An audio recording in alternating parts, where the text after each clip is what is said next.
আমাকে পাঠিয়ে কোনো লাভ নেই। আমি কেন যেতে চাই? সংসদে যাওয়ার জন্য এখানে আসছি কেন? এমপি হওয়ার জন্য না। 2-1 ডজন এমপির যে শ্রদ্ধা সম্মান আল্লাহ পাক তার চেয়ে কম দানে বেশি দিছে, আলহামদুলিল্লাহ। থাকার জন্য, খাওয়ার জন্য যতটুকু অর্থের প্রয়োজন আল্লাহ তার চেয়ে কম দানে ভালোই দিছে, ভরপুর দিয়েছেন। তা বলতে পারেন হুজুর তাহলে আসছেন কেন? আমি এখানে সম্মান পাওয়ার জন্য আসি না, অর্থ কামাই করার জন্য আসি না। এখানে আসছি কেন এটা বুঝতে হবে। আমি এই স্টেজে, এই চেয়ারে বসে যদি 1000 বছর বক্তৃতা করি, সেই বক্তৃতা আইন হবে না, কিন্তু সংসদে 5 মিনিট আলোচনা করলে সেটা আইন হবে। আমি এখানে 1000 বছর আলোচনা করলো এদেশের টাকা বিদেশে পাচার করা রোধ করতে পারবো না, কিন্তু সংসদে 5 মিনিট কথা বললে সমস্ত জালেমদের বিরুদ্ধে টাকা রোধ করার বিরুদ্ধে ইনশাআল্লাহ আইন পাস করতে পারবো। এখানে 1000 বছর কথা বললেও ওই কানাডায় বেগম পাড়া করার থেকে আমরা বিরত রাখতে পারবো না, কিন্তু সংসদে 5 মিনিট কথা বললে ওদের সমস্ত মুখোশকে উন্মোচন করতে পারবো। কথা ঠিক না? এখানে 1000 বছর কথা বললেও গরিবদের অধিকারকে ফিরিয়ে দিতে পারবো না, কিন্তু সংসদে 5 মিনিট কথা বললে কথা কয় না। এই চেয়ার আর সংসদের চেয়ার এক চেয়ার না। এই স্টেজ আর সংসদের স্টেজ এক স্টেজ না, বহুত পার্থক্য।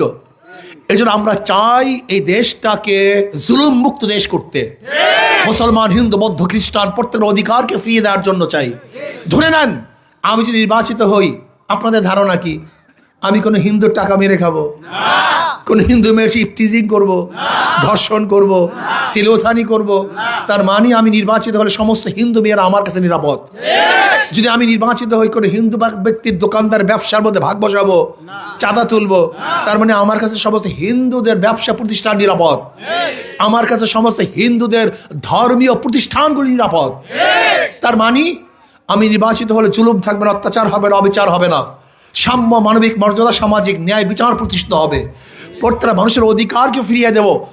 আমি বিশ্বাস করি আল্লাহ যদি আমাকে কবুল করেন, কমপক্ষে আমার কনস্টিটিউশনের মধ্যে মিথ্যা মামলা, কেউ মিথ্যা মামলায় হয়রান হবে, এটা হতে দেব না ইনশাআল্লাহ।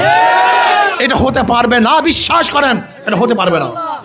কোনো মায়ের বুক খালি হবে না, কোন স্ত্রী বিধবা হবে না ইনশাআল্লাহ, কোনো বাচ্চা এতিম হবে না ইনশাআল্লাহ। আমি চেষ্টা করব সাম্য, মানবিক মর্যাদা, সামাজিক ন্যায় বিচার প্রতিষ্ঠা করতে। যুবকদেরকে কর্মসংস্থান কিভাবে করা যায় সেই ব্যবস্থার জন্য চেষ্টা করব। আমার মা বোনদের ইজ্জত আবরুকে রক্ষা করার জন্য চেষ্টা করব। খাস করে আমি আমার বাখেরগঞ্জ বাবাদেরকে বলবো, ওদেরকে বারবার নির্বাচিত করেছেন, ওরা কি করেছে আপনারা দেখেছেন, ওরা কি করতে পারে তাও আপনারা জানেন, কিন্তু আমাকে একবারও দেখেন নাই। কিন্তু যদি মনে করেন এই বাংলাদেশটাকে জুলুম মুক্ত দেশ করার জন্য, অন্যায় অবিচারকে চিরতরে রোধ করার জন্য, দুর্নীতিকে চিরতরে কবর রচনা করার জন্য যদি আপনারা সবাই চান, তাহলে আসুন। এই কাজ শুধু আমার না, এই কাজ আমাদের সবার। এই দায়িত্ব আমার না, এই দায়িত্ব আমাদের সবার।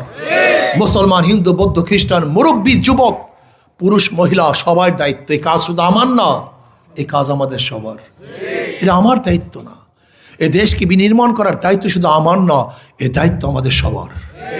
কাজে যদি আমার কথার আস্থা থাকে যে আমি গরিবদের টাকা মারবো না, জুলুম করবো না, অত্যাচার করবো, চাঁদাবাজি করবো না, যদি আমার কথার আস্থা থাকে, আমি অনুরোধ করব একটা বার চেষ্টা করুন, একটা বার ঝাঁপিয়ে পড়ুন।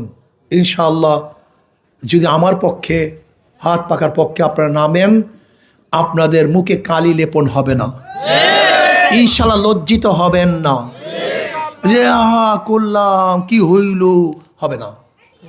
আপনাদের হাসি আরো বাড়বে, সুখ শান্তি আরো বাড়বে, আনন্দ খুশি আরো বাড়তে থাকবে, কমবে না ইনশাআল্লাহ।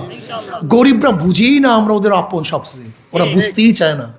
সবচেয়ে বড় সমস্যা এই, যাদের শরীরের মধ্যে হারামের রক্ত নেই, যার বাবার শরীরের মধ্যে হারামের রক্ত নাই, যার দাদার শরীরের মধ্যে হারামের রক্ত নাই, তারাই পারে হারাম মুক্ত, সন্ত্রাস মুক্ত, দুর্নীতি মুক্ত দেশ করতে। অন্য কেউ পারবে না, সম্ভব না। এর জন্য আসুন, এই কাজটা আমাদের সবার। আজকের থেকে সবার কাজ মনে করে, আর মাত্র কয়েকটা দিন, আগামী 12 তারিখ যুদ্ধ হবে। সেই যুদ্ধে ইনশাআল্লাহ আমাদেরকে বিজয় অর্জন করতে হবে। কি রাজি আছেন না আমার যুবক বাবারা? না রাগ টাগ করছেন আপনারা? ঘটনা কি বুঝলাম না কিছু। যদি রাজি থাকে 2 হাত তুলেন, আলহামদুলিল্লাহ। নারায়ে তাকবীর, নারায়ে তাকবীর। আল্লাহ আমাকে এবং আমাদের সবাইকে কবুল করে নেন। আল্লাহ